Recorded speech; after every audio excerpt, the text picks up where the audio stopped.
Now with Dave Brown presents Road to the Paralympics. Co-host Alex Smyth sits down with para-athlete Bo Hedges, wheelchair basketball. Bo, thank you so much for joining me today. Thank you for having me. So for someone who would be unfamiliar, how would you describe your sport? So wheelchair basketball is, I like to equate it a little bit to like bumper cars while you're playing chess. So there's a lot of strategy out there, but sometimes it just looks like you're going around running into people. And then for anybody that's new and has an opportunity, come watch it live because you'll be impressed by the speed and that physicality I just talked about. You've been competing on the national team for a long time. What are some of how has the sport changed? How has the sport evolved from when you first started competing to now? Well, the first piece would be the equipment has changed drastically since, when I made a national junior team in 97 to kind of in and around that 2008 range. The equipment got a lot better. It allowed us to be way more active, way more versatile in our chairs and really start to evolve the game. And then once the equipment got to a certain place, then the athletes started to evolve from there. And then the speed picked up and the ability of the athletes has really changed. And kind of after the 2012 games, the depth of pool really started to expand across the world. So there'll be only 8 teams at the Paralympics in Paris, but there's probably 20 teams that could be there and compete at a reasonable level, and that's really cool to see. In terms of Team Canada, this last cycle, there's been progress made and momentum being built, including a bronze medal. How do you keep that momentum building as you work towards Paris?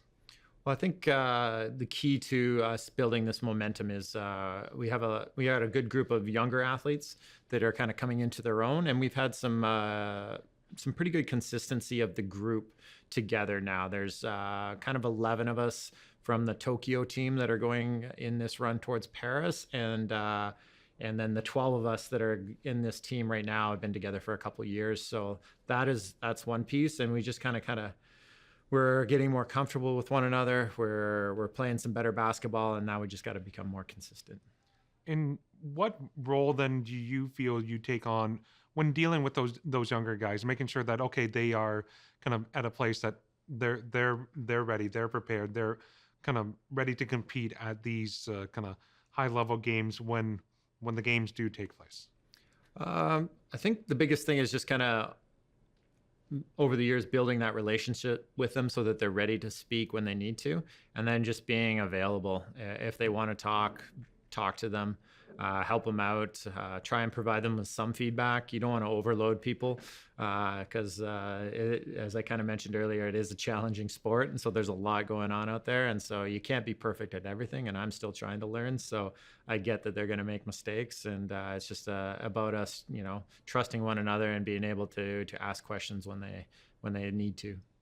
How has your game evolved from when you first started playing to now? Well, I think I play smarter now. I'm a little slower than I used to be, probably a lot slower. But learning the game, it really is a game of positioning, a little bit more so than the able-bodied version, in that you got to get around that person in a chair, and so maneuvering them and getting them in the right position to take advantage of that, or vice versa when you're on defense and denying them spot. There's a lot of times when some of those young guys out there, they're super fast around the world, and they'll do a whole bunch of moves and do all sorts of things, but I'll just sit and wait in a spot because I know this is where they're going to end up, and I conserve my energy, I guess you'd say, and try and play that smart game. But that would be one of the aspects that I've improved, is just knowing the game and positioning, and then and just trying to be very versatile in my ability to use my left and right hand, and for passing and dribbling and that sort of thing. I just continuously try and work on that. You first were introduced to wheelchair basketball at GF Strong in Vancouver. Like, what value did the sport have in part of that rehabilitation process for you? And, how do you see it as a valuable tool for others who are going through that rehabilitation process? Well, I think it played a huge role, like you kind of mentioned there, in my rehabilitation, and it was both on the physical side, but as well on the social aspect of it. And so the physical side just kind of helping me get stronger again, being more comfortable in the chair, putting me out there so I'm challenging the limits of the chair and my ability.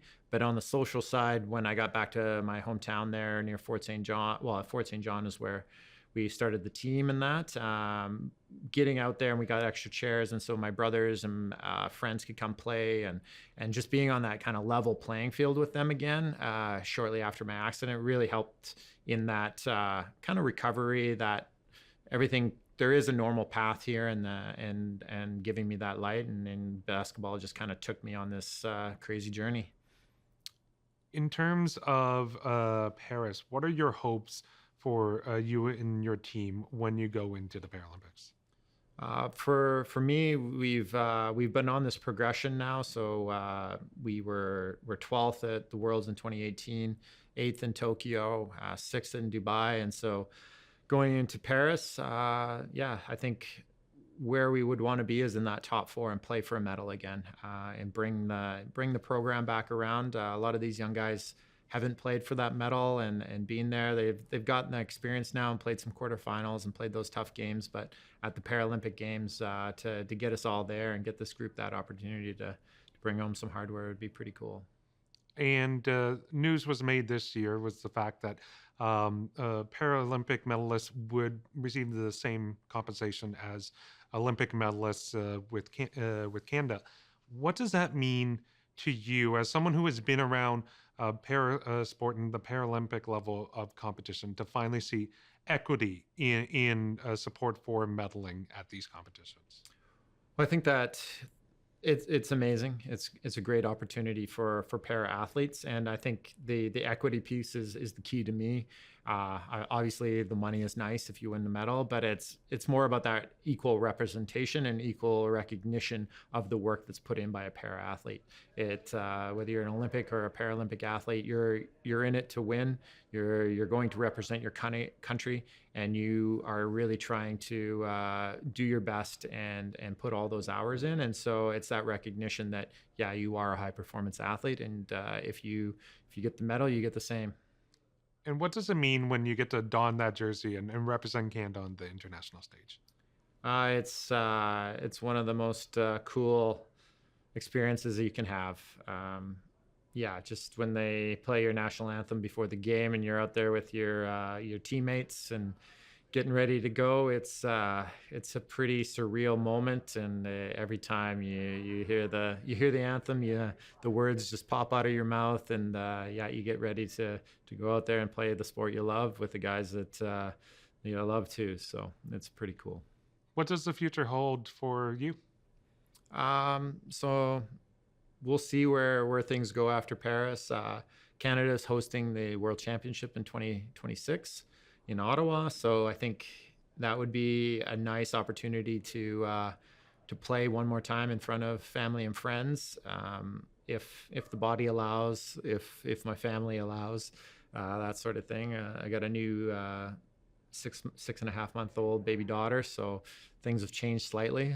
Mom is still allowing me to travel and play here, but we'll see how that goes moving forward. But it's not a for sure to keep going after Paris, but there is a window there that maybe play one more Worlds and go from there.